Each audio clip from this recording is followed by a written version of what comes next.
Sports, sports, sports, sports, sports, sports, sports, sports.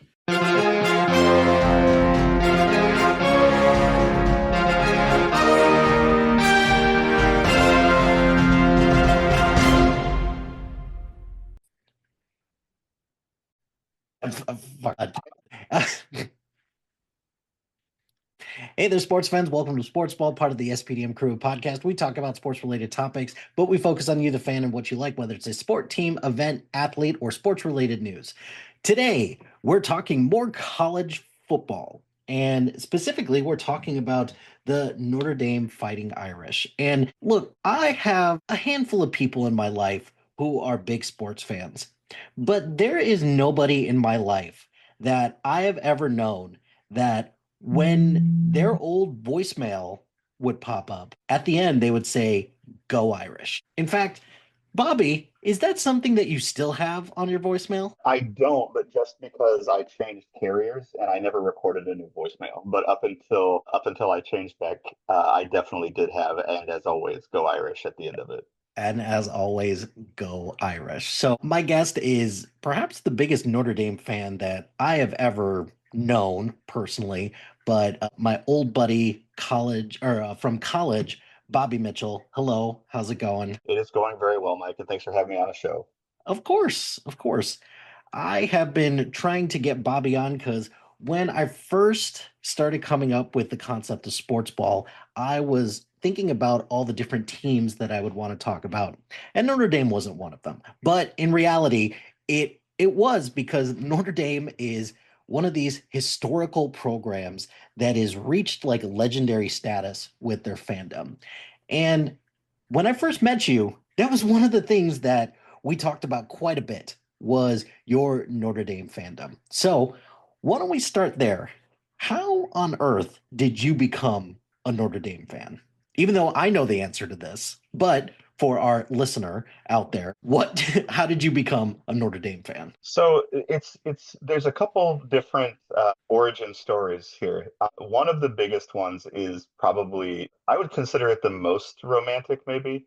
Was I don't remember what did it before this, but I remember sitting on my dad's lap or next to him on a couch, and Rudy was on, and I looked up at him very similar to the way young Rudy looks at his dad, and I was like, I think I'm a Notre Dame fan. And since that moment, I couldn't tell you what year that was, but I was pretty little. I've been a big Irish fan.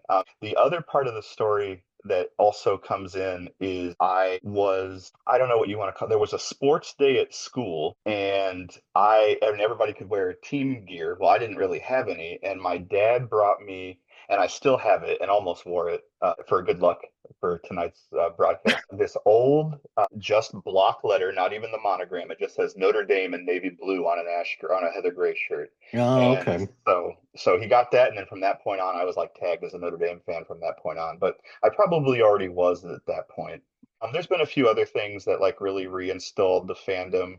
Just one of the biggest things was like right after you and I met, finding out how many guys in our fraternity were Irish fans, and that really, I mean, besides like not to get too far into the Delta Sig part of this, but like you and Huff, past that, it was like the group of Delta Sig or the group of Notre Dame fans that I was like, these are my guys. So where else would I go? That kind of thing. Right. No, I do remember that when we were both in college, we were both in the same fraternity, and yeah, there were just a ton of people there that were Notre Dame fans, and that was Yeah. always really cool that you all bonded over that.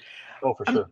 I'm not much of a college football fan, but even I recognize it's the best way to put this, the history and the magistry. It sounds like a kind of a weird word to say for a college football program, but there is something about Notre Dame that just kind of sets them apart from a lot of other college programs. So why have you stuck with it all these years? So it's interesting because so Notre Dame is the fandom is my most hardcore fandom of anything. Even if you want to talk about movies or different things like that, just anything that I'm a fan of, the Irish are the number one. I think the biggest thing that made me stick with it is, and it was bad. Like we've had some nasty years in my life that I remember, and it got worse. Or, part of it got worse when I got a little older, and it was like way more cognizant of the Irish not being great was I think it's two things. Number one, I literally, as much as you can with a football program, I fell in love with it. It has a lot of the things I believe, like like things like setting a high standard and living to it. Like just you know this, I love everything. I'm a traditionalist at heart, so they have a million types of tradition at Notre Dame. Newt Rockne is a big thing because he was a guy who transcended a sport that was barely a thing when he became kind of the icon. Like we all know Nick Saban, Newt Rockne was 14 times what Nick was, and and died early. Like he died in a plane crash, I think, in his 40s, and it was, who could he have been? What would the sport have looked like if Newt hadn't died? That kind of thing. But so the tradition is a big thing, and then the other thing is it's kind of a big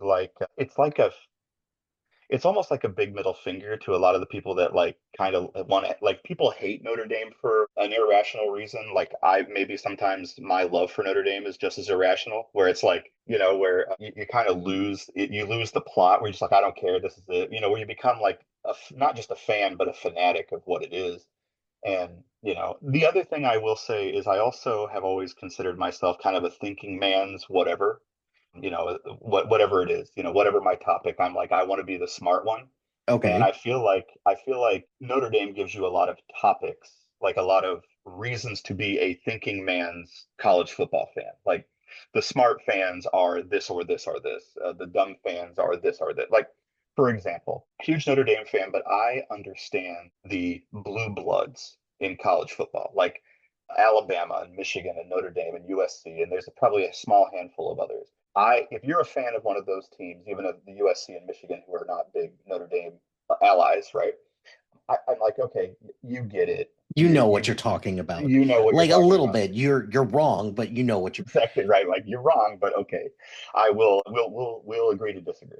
But then there's like people that become like hot team fans. Like a few, like when we were in school, Auburn was on the kind of a run where they were like they won a national or almost won a national championship, and some guys I knew around were like, oh, I'm a big Auburn fan, War Eagle, and then I was like, I always want to like go back and be like, are you still an Auburn fan? Because they were only good for like 3 years, so I have a hard time believing that. right. My favorite wannabe blue blood to really bag on right now is the Oregon Ducks because they like their fans think that they're good. Okay, like and they have been a good team this year. Like they got beat by Ohio State and they were good all year. Like I'm not going to say they didn't deserve their number one ranking, but they never won a national title, not even sniffed one. And they want to act like they're the Notre Dame or even Nebraska, who hasn't been around for a while, but one of those big blue bloods. And it's like, guys, you got to win one, and two or three help. Okay, so Well, and uh, then not only that, you have to be consistently good. And Oregon has what? They've been to a hand like I know for sure they've been to a national championship game and mhm, they got waxed in yep, that. And then they just like you said, they got waxed by Ohio State. mhm, And like, bro, like you've been good for 10 minutes. Calm down, right.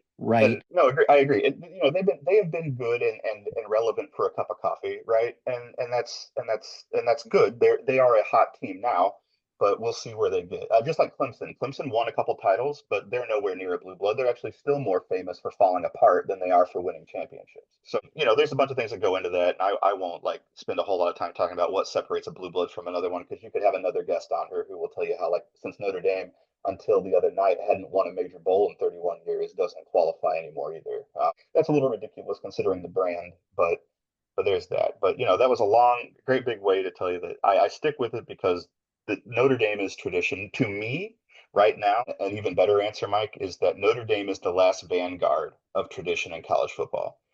With all the realignment and the new playoff system and all that kind of stuff, Notre Dame is sticking to what they are, which is an independent college football program. They do things their way. They get their TV contracts. They kind of take a lot of guff. Like this whole playoff system was almost concocted to keep Notre Dame out of it, or to keep Notre Dame from playing for a title, even if they got into the playoffs. And, and that's another one of those things where these hard-headed, Notre Dame fans are like, well, we'll show you. And right now we're showing the world, all the teams that got buys, all the conference champions all got smoked. Well, Texas didn't get smoked, but they got beat. Mhm. Excuse me. I mean, Arizona State didn't get smoked. They made it close, but they got beat.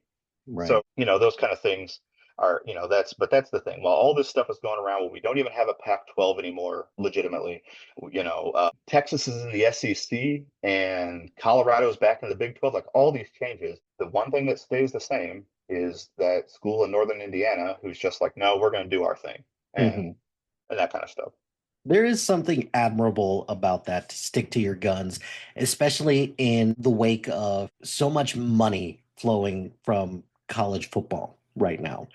And there is something admirable about that, but there's also something admirable about Notre Dame when they know who they want to play, and they usually stick to that. They don't veer very far from their traditional rivals, and they Mhm. still continue to do that, even though USC is now like in the what, Big 10 or Yeah. the Big 18 or whatever the fuck it's called now. Right. And so they kind of still stick close to all of the rivals, regardless of what conference they were in, are in, and they just stick with that. And that's just kind of one of the many reasons why Notre Dame has been such a storied program, is that college football, like most sports, is built on rivalries. Mhm. And everyone, like a lot of schools that matter, they're looking at Notre Dame and they're like, no, no, no, no, no, no. We're gonna go after you, and then we're gonna try to kick the shit out of you.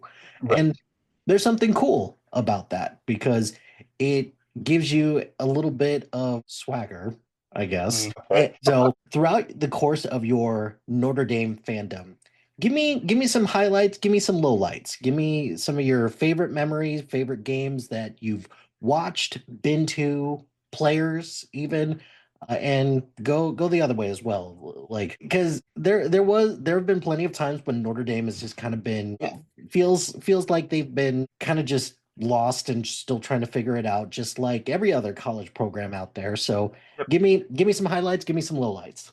All right, so I guess we'll start. Okay, probably top five players ever. I'll just give you those real fast. Manti Te'o, no girlfriend jokes.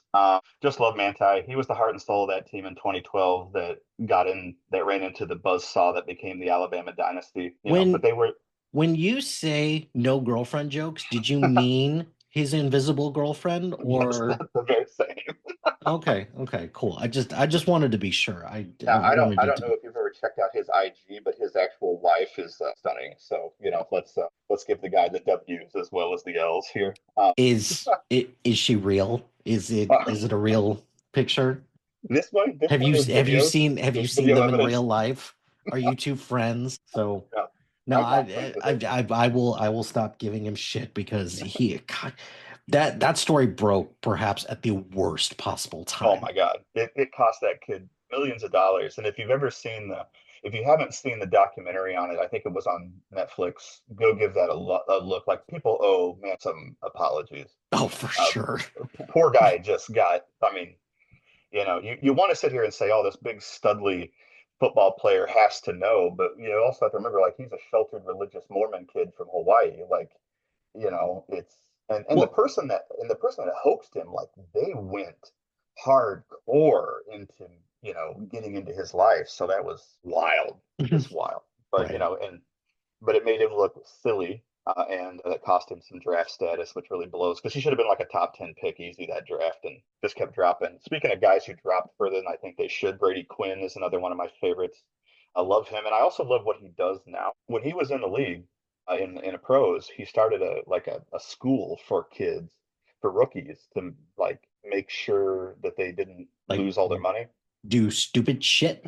Yeah, not and yeah, it was like here's some media training. Here's how to not be complete morons on social media.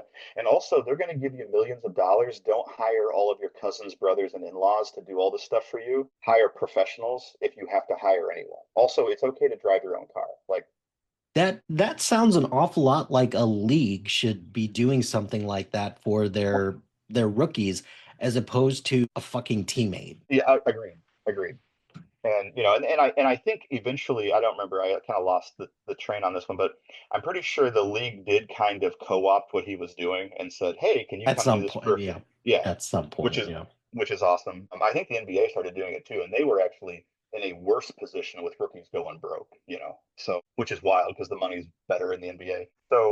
So we got Brady, we got Manti. It's rough to say this because people like to make fun of him because he came in so brash, but I love Jimmy Clausen. I will always love Jimmy Clausen. I think the world of him. I think he got really bad. He got stuck with some really terrible NFL teams.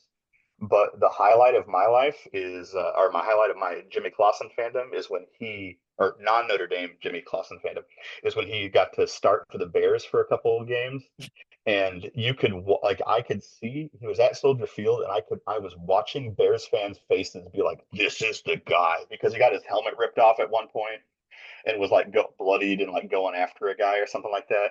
And you could see the Bears fans being like, "Oh, wait!" I'm like, "No, you don't want him. He's not. I love Jimmy, but he's kind of past his prime." Two more guys are more like me. The positions I played in high school. My other favorite is Quentin Nelson. Played offensive line for the Irish. Then he's played for the Colts, and he's just a big nasty dude. I love him a whole bunch. And then probably my favorite player, because we played the same position, is Justin Tuck, and he's a legend. I played for the Giants for a million years. Just those are probably my top five or so. There's some other players I've met, but no one knows them. Like Pat Kuntz is an amazing dude. He coaches at Indiana now, which I think is funny because we just stomped him a couple Hmm. weeks ago. So, but he's still a good dude. But yeah, so those are my favorite players of all time. Some players I don't like. Also, Jimmy Clausen. Only I love Jimmy, but we had this really bad interaction once where I took my son to a Notre Dame game and I tried to get his autograph. And when I went to get the Sharpie from my son to get his ball signed or whatever, Jimmy hopped in a golf cart and took off. And I was like, bro, Motherfucker. so mad. No. And then Mitchie was like, oh, my son was like, oh, what happened to Jimmy? He's like, I had to lie for. If I ever get to meet Jimmy Clausen, I have to tell him the fact that I lied for him. I was like, oh, buddy, he's got to get to He's media. got He's stuff to got to, do. yeah, and I He's was a like, busy guy. He's turd. he's got a 10:30 tea time. I don't fucking. He's a special dude. So I've never really liked him. There's a guy I don't have any reason to dislike him other than I thought his effort was crap, and that was Armando Allen. I think he was a Bear for a hot minute too. That guy, if a blade of grass was too tall, that dude would hit the deck. Like Mm. just anytime he got touched, he would be like he could have 25 yards down the field. If a guy hit his shoulder, he was making what I call, I might have coined this phrase. I called them micro investments in a longer career.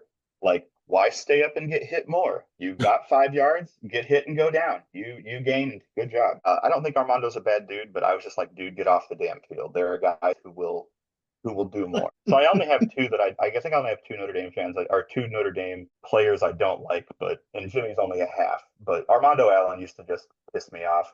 I just couldn't handle it. I threw lots of things at the floor at the TV when that idiot wouldn't get first downs that you and I could have gotten, Mike. I mean, Well, in our maybe prime. Not, what I was about to say. Maybe you. I'm a 5'5" nothing when it comes to sports. So I appreciate the compliment, but you're wrong. my Um, confidence is misplaced. a little bit. You should keep all that confidence for yourself because you actually played football and I did not. So give me some games that you remember, either games that you've been to, games that you watched on TV that you were like, wow, this is awesome. Good for Okay. them. So give me some of your favorite games that you've All right. seen or been to. Okay. Favorite game I ever watched up until the Sugar Bowl this year would have been, I think it was a Citrus Bowl against LSU. I want to say that's who it was. Notre Dame they were wrecked by injuries in the season. I think it was when guys started to kind of opt out. It was just a few years ago. And Ian Book was the quarterback, and he was just doing enough. Like the team just didn't have it that night, and they got into a position where LSU had come down and scored, and it was like, ah, shit, it's over. Thought it, it looked like we had it, and then LSU was just an SEC team that could bully teams. Mhm. And it was a lower level bowl, but it was still like, man. And then Ian Book threw a pass, and you can even ask Abby because she was watching the game with me. I was like, do not throw over there, like their best corner. And they threw right at him, and he missed. He jumped to get the interception and missed it.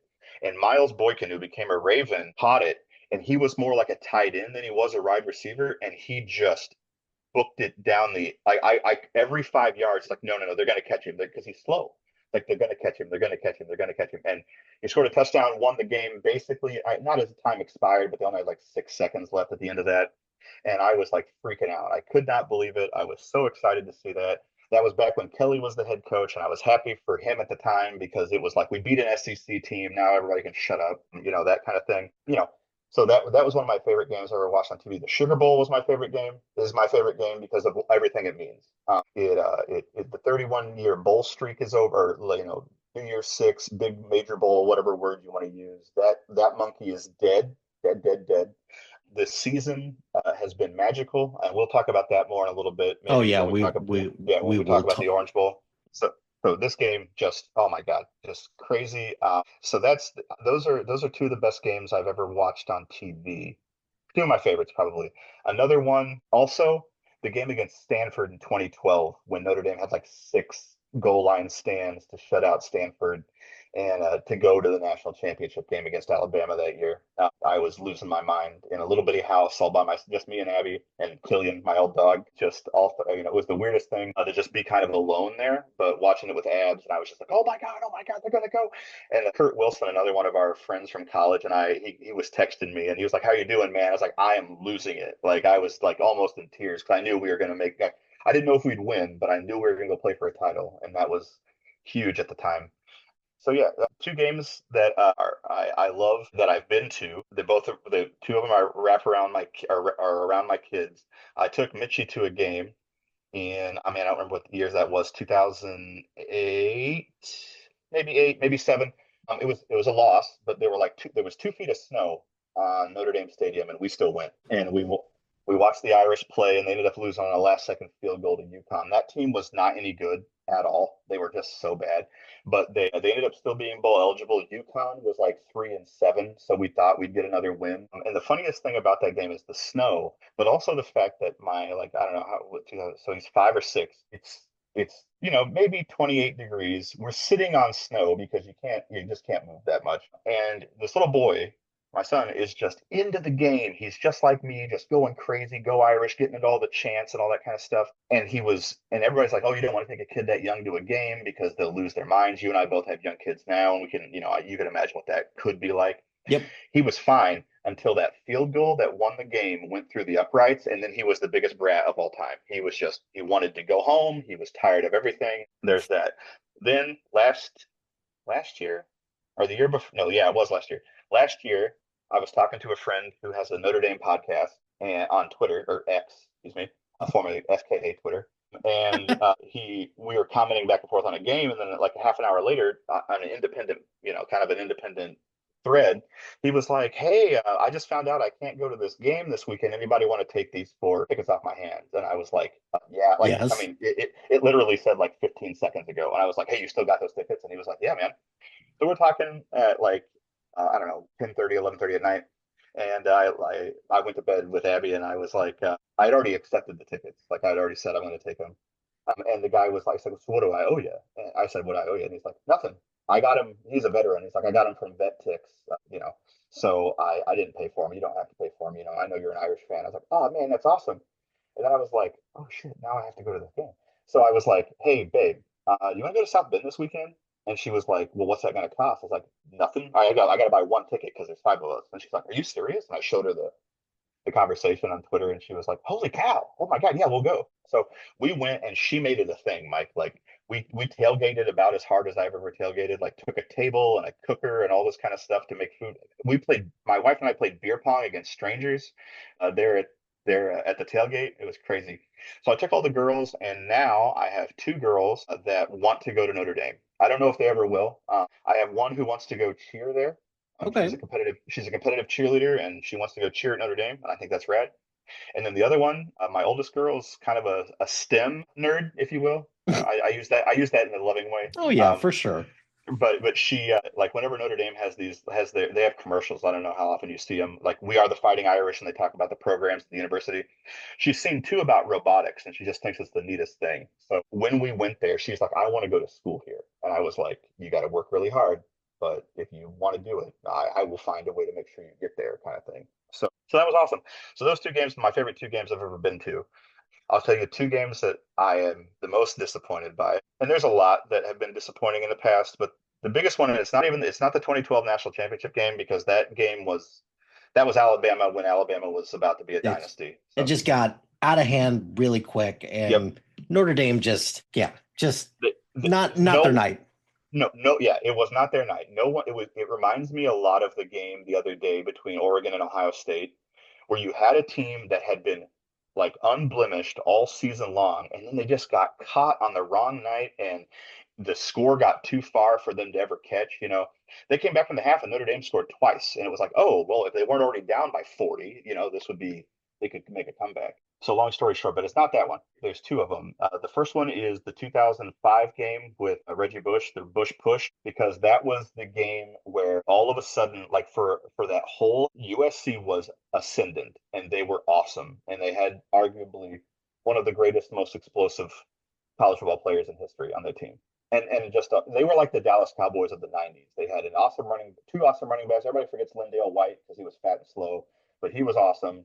I mean, if it was within 3 yards, you could crash LenDale into it, and he'd get that first down or whatever you wanted.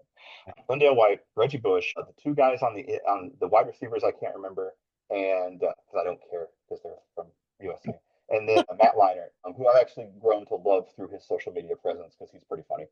But anyway, those guys, I mean, they were awesome, and Notre Dame stuck there toe to toe, fist to fist the whole time. We had a shot, and then the reason why it's so disappointing, a lot of bullshit happened at the end of that game where that game was stolen. And I don't mean like on purpose, but I think the refs made a bad call, and not like they missed something. I think they all got confused because the game is like over, but then it's not over. And then unlike college basketball or basketball where if you call a timeout you don't have, it's a technical foul in basketball. In college football, they just don't give you the timeout, which I think is ridiculous. That should be like some sort of delay of game or unsportsmanlike conduct, because the whole time Carroll's calling timeout and he knows he doesn't have one. And then all of a sudden, the last couple seconds happen. They also aid the runner, which until that moment was illegal. Mm-hmm. Okay, that should have been a 15-yard flag too, or at least a 5-yard flag. But anyway, the touchdown wouldn't have counted. They would have had to go again. And but that game, it was just like everything was like, oh my God, we're gonna do it. We're back. It's been 12 years since we kind of mattered, and now and then just in a poof, gone. And then Notre Dame actually went on a run for most of the rest of that season, ends up in a bowl game and just gets annihilated, Mm-hmm. And it was just like, maybe we weren't always there, and that's the thing that makes it sadder is we were there that day, but Zibby's punt return and all, oh my God, there's so many things I remember from that. Mm-hmm. Just amazing game. It was an amazing game until the last like 12 seconds, and then I was like, "Oh my God, this is the worst experience of my life." The other game, it's a game that does not matter. It was 2 years ago. My wife, I was sitting there being kind of a grouch, being like, "I never get to go to games," or I want to go to a game. I wanted her to go to a game, and she was like, "Well, I just don't have time. We got all these kids and everything," and she was like, "Why don't you go by yourself?" And I was like, "What?" And she's like, "Yeah, if it doesn't cost $1 million, just go get a hotel room. You got because I've been traveling for work for years, so it's like you got all these points, you got all these free rooms, like you just went on yourself." And I was like, "Oh my God, yeah." So I got like a $65 Notre Dame ticket to watch him play Marshall because I was like, I'm going to pick a game we're going to win. Okay, it's Marcus's first year. Okay, and I was like, this will be a fun game to go. We're going to slaughter these birds. So I get over there, do all the stuff I've ever wanted to do, and I've never been able to do it because I always have someone I'm taking with me, and it's like, oh, we're going to get to the game late. Like even like just a couple of years ago, like when like Adam and our friend Adam Rachonsky and I went to a game, and it was like I was like, when do you want to leave? And he's like 10:30. I was like, oh, bruh. So we get over there, we do a little bit of stuff, and like there's a bunch of like post game stuff I'd always wanted to do and just never had time. So I got to do all that stuff. I went to mass in a crypt under one of the buildings. Like it was so like this old nun was like, "Hey, hon, I'm not even Catholic." She's like, "Do you want to come to mass?" And I was like, Okay. Oh, I was like, maybe. And she's like, it's down here in these catacombs. I was like, yes, that's metal AF. So yeah, let's do that. So I did all this cool stuff. They lose to Marshall, and it wasn't like it was a stupid herky-jerky game. There was nothing to be excited about. It just was the worst. And the reason why it's the game I'm the most disappointed by because it was the game I was supposed to have the most fun. I was there by myself, just me and my 85,000 closest friends watching this game. And we were supposed to watch a slaughtering. And then I was going to go to the bar and have all this fun. I ended up going to the bar. They had college drink specials, like two 32-ounce drafts for $3. I was like, oh my gosh, this I is going to be one of the nights. miss I miss those days sometimes as opposed to paying like $35 for like a can of beer. Oh my gosh, you dude, you have. I mean, and yeah, it's the stupidest thing. But so that game. I mean, the game we lost anyway, but it was more that it was just kind of crapped on my whole weekend, you know. Mm. And the funny thing is I ended up talking to my mom. Like I was waiting for an Uber. I was waiting for surge pricing to go down. And Ah, I talked to my mom for like half an hour, and she was like, "Are you drunk?" I was like, "Yeah." And then she was like, "What are you doing?" I was like, "Walking around South Bend." She's like, "Are you safe?" And I was like, "I think so." But it was good. And she was like, how'd the game go? I was like, "It's terrible." And she goes, "But you sound like you're having a good time." I was like, "Yeah, because I'm walking around like my favorite place in the world, you know, by myself, doing my thing." mhm. So not South Bend. South Bend's not my favorite, but Notre Dame. Oh yeah, I understand what you're If you've talking ever been about. there, it's a town that needs some help, but it's but the shining jewel on the hill is that Golden Dome. So Right. but yeah, so those are the games I hate. Just I hate them the most. There's other games that I've watched that I was just like, Jesus, you know. But no, But this and then yeah, but those are the two that just stand out to you. yeah, this games where I was like disgusted basically. So All right, you brought it up. Let's talk about current state of the team. So as we are recording this, the Orange Bowl is a couple of days away, and they are playing Penn State, and this is for a trip to the national title game. mhm. So, in your estimation, what has the season meant to you as an Irish fan? Okay, this season. So this season's meant a lot, not just as an Irish fan, but like so as a dad too, I guess.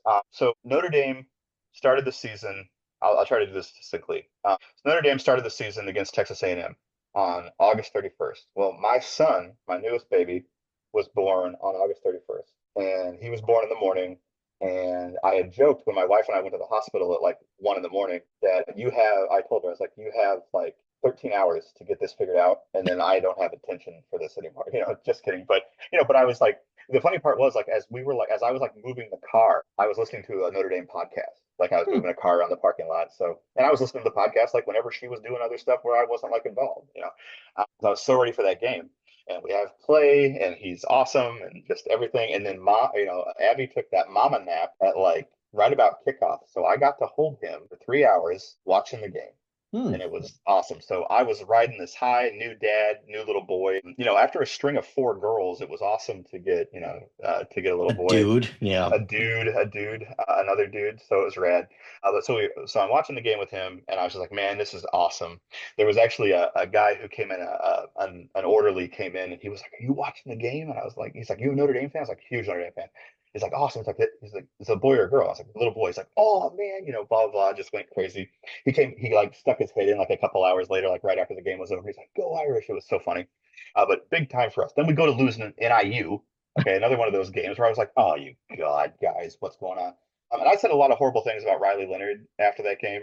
If you check my ex, there's like lots of things that are probably going to come back to bite me someday. But I Eh, do love Riley. I loved him to begin with. He's a really good kid, but for a hot minute, I was like, he's just not it. He doesn't have it. And Marcus should have known that. Coach Freeman should have had a better. So I was pissed about that. And then they come back and like kill Purdue, and Miami of Ohio looked like it might have been another NIU game until they pulled away. And then it was just like ass kicking after ass kicking after ass kicking. And I was like, okay. I was like, let's see what's going on. But everybody wanted to talk about that damn NIU game, which is fine, okay? Which is fine. Okay, they lost NIU. That sucks. Lots of stuff, right? Just horrible. However, I will say this: the worst loss ever, in my estimation, in college football history, is actually when Michigan lost to Division 1 AA Appalachian State back oh in yeah, 2007. absolutely. Like I don't want to hear a Michigan fan, especially with the other crap that's swirling around that program, want to hear word one about NIU ever. And one of my best coworker friends, is a Michigan fan, and he went to start the first time we'd seen each other in about a month and a half, and I was like, no, no, no. He's like, you're right, you're okay, and I was like, don't even because we were You came scheduled to have ready to lunch. go. Yeah, you came ready to go. I almost bought. We planned a lunch a couple weeks ahead of time. I almost bought an Appalachian State shirt just to be like, look, okay, don't ever forget where you came from. But anyway, That is a level of pettiness that I well, just adore of right. you. So anyway, so this season has been awesome. The kind of all the payback. I got that first moment with my son. I we were talking about this before we came on, started recording. I got to go to LA to watch him beat the Trojans in the Coliseum. It was so much fun, and it like kind of sealed the season. We go out there. I also got to see two of the coolest things, two 98-yard plus interception returns back to back. I mean, it was just crazy. The game was tight and then it wasn't. Mm. So that was a great season. Then we get in the playoffs. Dude, I could go on for a year and a half about how this playoff system is kind of stupid. I think 12 teams is too many, but I won't die on that hill. I just think 12 teams is too many. We have too many blowouts. Yeah. We've had too many blowouts when it was 4 teams. Like maybe the BCS was the closest thing we had to perfect. We just didn't like it.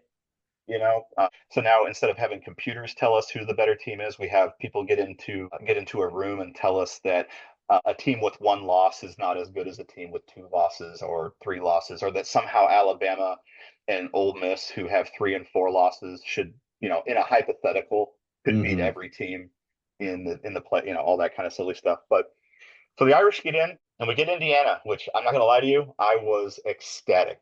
The only better first team draw we could have got, our first round draw we could have got, was probably SMU. But I didn't want SMU because I didn't want the guys to pull an NIU and be like, we got this in the bag, and Mm. then all of a sudden get rolled, and then I have to hear about that for the next 400 years. So beating IU and then beating the crap out of them was awesome. With 4 minutes to go, it was still like whatever, 27-3. They scored a couple of garbage times touchdowns, but like that was also on like 2/3 of the starter. Like Yeah. Yeah. The the game game was was over by then. the game was over. You weren't coming back. You didn't have enough time. I mean, even if they scored another touchdown, they're still down by 3. So they were running out of time. Also, the crap Kurt Signetti said before the game, nothing was better. It's like, I don't typically drag opposing coaches because I want a guy like Kurt Signetti in a lot of ways to be like, we are the best. But first off, have some receipts to back that up. And number two, don't leave your team 2 hours before the game to come talk crap on TV. Like that's not where you're supposed to be, Chief. Like say that crap in the tunnel, or say it like on the sideline. Don't make it about you. And then it was awesome to watch him eat like 7 shovels of poop about that. And then the game against Georgia, and I'm going to say it here, and it'll be saved for eternity on the internet. I was not sure how that game was going to go. I'm always, me, I'm a huge optimist. And I was like, I think we got this, but it's still an SEC team. It's still They're, Georgia it's too. still Georgia. They're, a year and 2 seasons removed from national championships, and they're back-to-back titleists to make that. Kirby is a good coach. And I always thought the world of Kirby Smart when he worked for Nick Saban. I think he stayed there way longer than he needed to. He deserved a better job at any time, but Georgia was a hell of a place to land. And so I wasn't sure what was going on. The strip sack fumble at the end of the first half, that's when I was like, I think we got this, because I don't know if I think 10 point with the way those offenses were struggling. I was like, I don't think a team can come back from 10 down in this game. And then the kickoff return to start the half, or near the beginning of the second half, I was like, it's over. We're up by 17. We can coast, because their offense hasn't done Dick Diddley. And this is also before Jeremiah Love got a little dinged up and they pulled him. I was like, we're just going to churn this game. Like, we're just going to run the ball for the next, I was texting a buddy of mine and I said, Notre Dame needs a 6-minute drive and just points, 3, 7, doesn't matter. And this game's toast. And then they got it. They got that 7-minute drive for 41 yards. I was like, this is the longest, shortest drive I've ever Mm. seen. But that's all it took. They got down there. They got it over. And Georgia goes down, which I think everybody outside of Athens, Georgia, probably breathes a sigh of relief, because, God, we're tired of the SEC. Granted, Texas is still there, but as far as I'm concerned, Texas the SEC had to go to the transfer portal to get a championship contender, and because Texas is what, 8 months into an SEC life. Right. So no, I'm super excited about that game. We got over a lot of hurdles. We won that big bowl. Also, Marcus Freeman is right now the most successful coach since Lou Holtz, period. Mm. And Coach Kelly, and that's probably a topic for another podcast. Coach Kelly he's the all-time wins leader, but he never hoisted a Sugar Bowl trophy or a Cotton Bowl trophy or anything like that. And Marcus is younger than me and has a Sugar Bowl championship. And before we go into the next step of this season is magnificent, memorable, and cannot be a disappointment now. I still think that the Irish have a really good path to the title. I think they can win. I think they are the second most likely team to win the championship. I think Ohio State, unless the team that showed up against Oregon, Michigan, like Oregon the first time, or Michigan, if that team shows up, the Irish walk, and it's not even close. But Ohio State also did just put a thumping on Oregon the other day. So if that team shows up, it could be a long day for Irish fans. But I also think our defense is superior to Oregon's defense. I think it's a different stratosphere. So there's that. I don't think with especially because Notre Dame, one of the things that's traditionally been a Notre Dame weakness has been the secondary of the defensive secondary. That's not a thing anymore. Okay, Hmm. like multi-year All-Americans in that backfield. So I think that's good. Drawing Penn State, especially because they haven't played anyone all year. Anyone. They played one. They played Ohio State, or excuse me, they played Oregon. Oh, they played Oregon, Ohio State, and lost to both of them. So like, you know, Not looking like a favorable matchup potentially for Penn State. they have good players. They are a decent team. But I will always say this: since James Franklin has come to Penn State, they are the biggest frauds because they only win the games they're supposed to. They never win games that could take them to the next level. I don't think James Franklin is a bad coach. I don't think Penn State is a bad team. I just think they're one step above IU, one step above Indiana. They have a talent level above Indiana, but that's it. They're an unproven team that still hasn't won anything. Now, watch, they could end up beating Notre Dame in the Orange Bowl, but I think this is going to be another low scoring trudge of a game in the Orange Bowl. I mean, I could see the Irish like whoever wins, it's probably like 27-20, 23-24, something like that. That's kind of the prediction. But no, this up until the end of the game the other night, or from that moment, from the end of the game the other night, this has been a magical season. Marcus Freeman has etched his name at Notre Dame. It doesn't matter anymore. He'll do other great things, and if he wins the title, I mean, wow. Uh, He cemented himself as just mhm. a all-timer. Yeah, I Yep. mean, it took him 3 years. I don't know if you know this. Notre Dame has a mythos about the third year in a coach's career. It goes back like, let's see, where did it start? I think it started with Leahy. He won a national title in his third year and won in third year. Holtz won it in his third year. Kelly played for one in his third year. And then Marcus is on the path. We'll see. But he won a big bowl in his third year, which is good enough for me because that was a 31-year stupidity. Just there were a lot of games lost that shouldn't have been lost in those years. But no, this season has been awesome. It's been wild to watch the an Irish team play to their potential, Mhm. barring the NIU loss. But every loss since then, and that's another thing that I'll talk about real quick with Coach Freeman. That dude took the biggest what the fuck moment in this season, and probably in Notre Dame. I won't say history, but Notre Dame's recent history, Yeah. and turned it into the biggest catalyst of all time. Like the margin of victory for Notre Dame became enormous. I don't remember what it is now because the playoff games have messed it up I've a kind little of bit. messed But it up. Yeah. yeah, but it was ridiculous.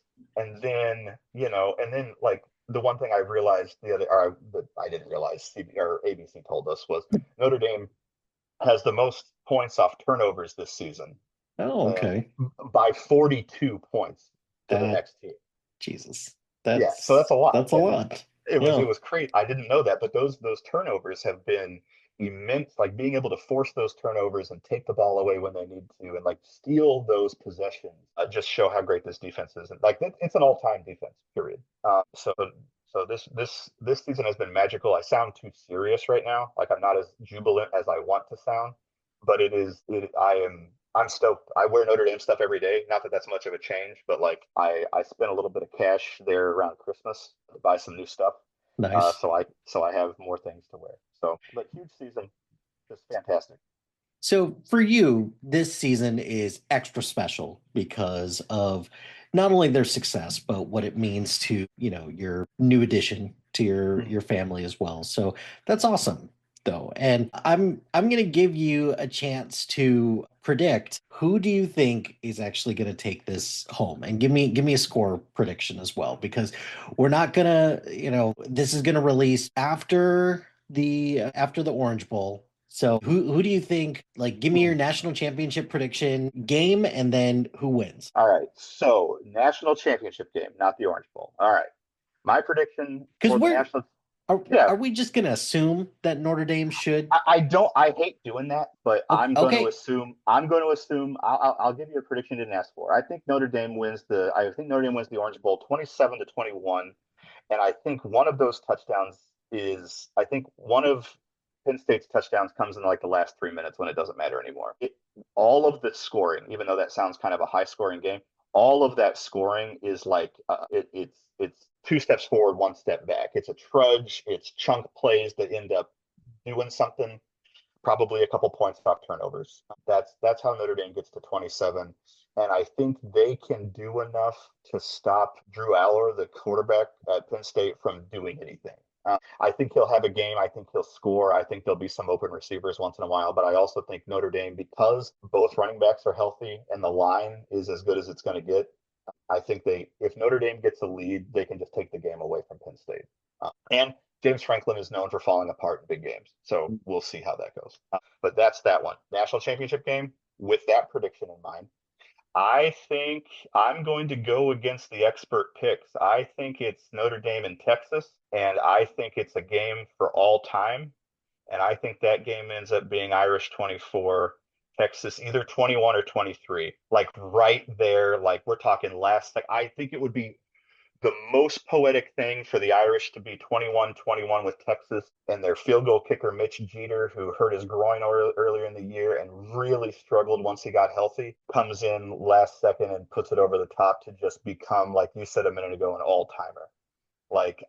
That's what I think. I think it's 24-21, 24-23, like something like that. Just an epic. I hope it is. Like even if the Irish went and like scored 66-0, like that would not be as satisfying as like Gutting this it out and yeah, the game for the ages. And the other thing is like part of my prediction is based on the fact that I over the last few weeks, Ohio State has not been what I would consider completely like they whooped up on those two teams, but there's still that Michigan loss. And I have a bad feeling Ryan Day is going to get into Michigan mindset when they start really talking about this game against Texas. Because right now it's the Notre Dame Penn State games, what everyone wants to talk about. I think once he starts hearing that he has to go against an SEC team and be a tough boy about it, that he's going to try to out tough Texas, and I don't think he's got it to do it. That is an air raid team. They just need to sit up and throw the rock, and Ohio State will just kill Texas. If they get into a game where Ryan Day decides he wants to prove something, Texas will win. And Texas has two good quarterbacks. They have Quinn Ewers and they have Archie Manning. They're going to do some stuff. But I think Texas wins mostly because I want to play another SEC team in the national championship game, so the Irish can say we beat two of them. See ya. Never talk about it again. I think if we so that's the prediction. If we end up with Ohio State, I think that game is another one that could be epic. But I couldn't even make the prediction because I don't know what team shows up for Ohio State. It could either be a low score and slog, or it looks like Notre Dame shouldn't have been there. It could be either one of those. But also, like we've watched the Irish put some points on people. But no, I think the Irish take it. My caveat, honorable mention, is that Ohio State's probably the most likely team to win the national title, though. They're good, and if they show up, they're real good. I'm gonna cut that last part out because I don't like the idea of Ohio State fans just having another one I agree. on I people. agree. Good. Cut that So out. That's fine. I don't. I didn't like saying it anyway, so just get rid of that. No, I think, but no, my prediction is Irish over Texas 24-23. We'll make it nice and crazy there at the end for that one. Dude, and if that happens, oh my gosh, here is a little personal note. I go back to work from my parental leave I have to travel on Martin Luther King Day. I will be in Atlanta where the national championship game is happening for work So I have to watch that game by myself. And I mean, I'll probably end up going to watch it, like not go watch the game. Tickets are ridiculous, but go like find a bar to hole up in or something. Because I don't have to be anywhere until the morning, like 9 o'clock in the morning the next day. But I want to be watching that game here at home because I wish that I could be holding my little dude and hanging out with the girls decked out in their Notre Dame stuff.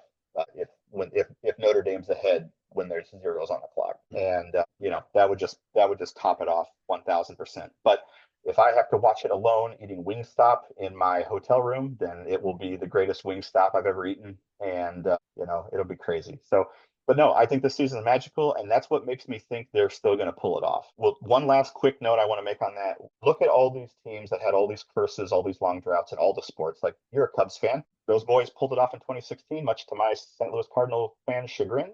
But they did it, and that's awesome. And the Red Sox did it before them. Michigan had a very well, I mean, asterisk, but Michigan had a very long drought, Right. and they won. They won last year. I think it would be epic to go whatever the heck we've done for the last 15 years, and then go Michigan, Notre Dame, back to back champs, like the original like football playing powerhouses. I think that would be rad. Yep. And I think that's what I think in a time when all we do is tear down the tradition of the sport. That tradition is the most important part of. Okay, to see another traditional powerhouse win the whole dang thing and silence the haters, end all the droughts. I think for college football, no matter how much someone listening to this thinks Notre Dame sucks, for a minute, I'll take a little bit of what Billy Bean once said, and it's hard not to be romantic about Notre Dame football. Okay, and that's what it is. Maybe I could have just said that at the beginning of this when we were talking, No. but No. but that's it, man. It's hard not to be romantic. It's hard to not take this magical season and everything Freeman's done and not be like, holy cow, I got to live through this, because it has been a struggle the last handful of years. Robert, you know I'm a long story or a short story long kind of guy. Yes, So, absolutely. I'm glad that we got to that point. And I think we'll just leave it at that. So, Bobbie, thank you very much for your time and for coming on talking about your Notre Dame fandom. Do you have anything you want to plug, and where can the people find you if they want to get more tips if you are correct about your Irish prediction? Yeah, if anybody listening wants to hear me rant about Notre Dame, or not hear, read, my X FKA Twitter handle is at Bobbie, Bobbie Mitchell, Mitchell. All, that's it. You'll see a lot of Notre Dame stuff. You'll see a lot of college football guff, and you'll see the term derp a lot because I like to police hot takes. So there's that. That's where I'm at. And maybe there'll be some more stuff in the future. Mikey will come on here and tell you some more about that at some point. Yeah, for sure. I had a feeling that this would not be the last time that you will be on this. So I've been, kicking the tires around bringing you and Adam on at the same time. So we'll figure that out and we'll go from there. But check out Bobbie's Twitter handle for his sports hot takes and any Nosferatu tips if he is correct with his prediction. But that's going to do it for this episode of Sportsball. Be sure to like, rate, and subscribe to anything and everything SPDM Crew wherever you get your podcast. Join us on social media on Facebook, Instagram, X, Threads, YouTube, and Blue Sky at SPDM Crew. Check out our website at spdmcrew.com. Shout out to Highflyer Creative Studios for making our awesome logo. Greatly appreciate their support. And if you have any marketing, logo, or brand standard needs, contact them at highflyercreative.com. If you've got a podcast idea or you're interested in being part of the SPDM Crew as a guest or collaborating, email us at spdmcrew@gmail.com. Until next time, pain heals, chicks dig scars, glory lasts forever.